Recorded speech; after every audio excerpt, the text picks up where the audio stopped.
Joining us now for more on the so-called democracy reforms is Tiffany Muller, President and Executive Director of the End Citizens United Action Fund. Tiffany, thank you so much for taking the time. This is a really important bipartisan issue. We'll get to the bipartisan spirit about taking money out of politics in just a second. But for a bit of perspective, in this last election cycle in 2020, there was $2.9 billion in outside spending alone.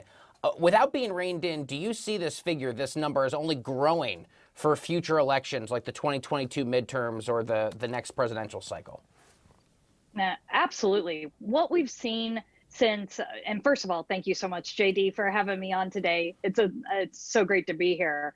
But absolutely, in 2020, what we saw was about $14.5 billion spent in our elections, which more than doubled the most expensive election to that point in time. And to your point about the outside spending reaching almost $3 billion, you know, in the 20 years before the Citizens United ruling, there was only $750 million of outside spending in our elections. So we went from 20 years it took to spend $750 million to, in one election cycle, spending almost $3 billion from outside groups. And all that's doing is shutting out the voices of everyday Americans. It's making it harder and harder to make progress on all of our priorities, and it causes gridlock and dysfunction in Washington. We have to fix it. So, Tiffany, it is most frequently said that to overturn Citizens United, you would need to pass, I guess, a hypothetical 28th Amendment to the U.S. Constitution. Is that your best understanding? And how realistic is that in our lifetimes? Well, look, our name is our mission. We want to overturn Citizens United, and we can do that through a constitutional amendment. And we were thrilled to see Representative Deutsch introduce his constitutional amendment in the House earlier this month. And we'll fight beside him to get that passed. Or the Supreme Court can overturn its previous ruling, which we know we're going to have more favorable justices to get that done. But look, there is a lot of progress we can make right now today. And earlier this month, Speaker Pelosi introduced with Congressman Sarbanes H.R. 1, the For the People Act.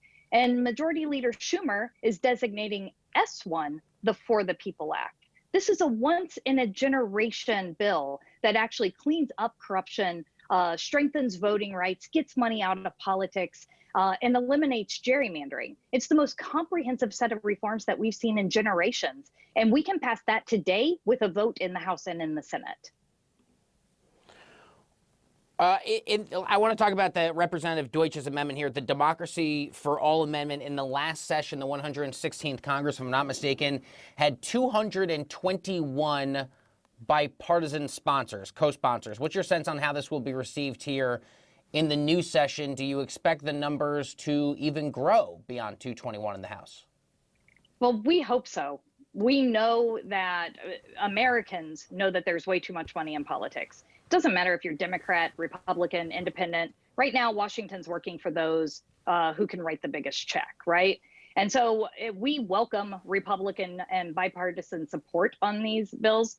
Frankly, though, we haven't seen a huge uptick on that because right now the Republican Party is standing in the way of fixing our democracy and strengthening our democracy because they are worried about continuing the rigged status quo to hold on to political power.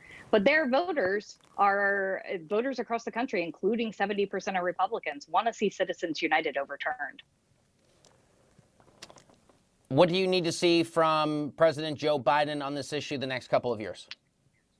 Well, we know he supports this issue. When we endorsed him, he said that these would be some of his top priorities. And so we want to see him continue to work together with the administration to strengthen voting rights, end gerrymandering, getting money out of politics. And, you know, your last segment was about the executive order about getting private prisons out. And, you know, Geo Group, one of the largest private prisons, donated just in 2020 over $2 million to Republican political officials.